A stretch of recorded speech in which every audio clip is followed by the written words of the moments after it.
how to enable real-time network speed indicator on Samsung. So no matter wherever you look inside your Samsung account, right, or your Samsung phone, even if you go to notifications or history or wherever else like notification and advanced settings, there's no option to view the network speed indicator in real time because Samsung themselves have not yet added this feature.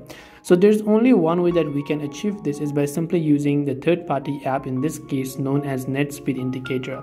Now by the way, there are many applications out there. If you just search for it in the Play Store, you can just use any of these ones. In this case I'm using Net Speed Indicator ones, which looks like this. So let's just wait until this installation is complete. So now that the app has been installed, we will simply go ahead and open it up. It will ask us for a couple of permissions, so allow it to send us notifications. Right after we turn on this option at the top that says enable indicator, at the very top left right next to your clock, you can see your current network speed indicator.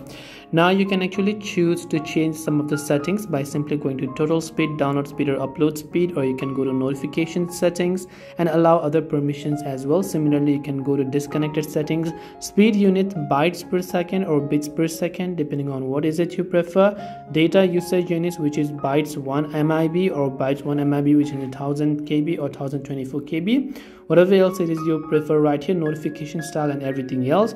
And you can also disable battery optimization. Just keep in mind that this is going to actually take a little bit of a battery because this is not an inbuilt feature. We're using other ways to enable this. That is why this should actually consume some of your battery. So if you want to use it, you should be able to find it out. Whenever you close the app, it might not work because the application would always be running in the background either way, right, like this.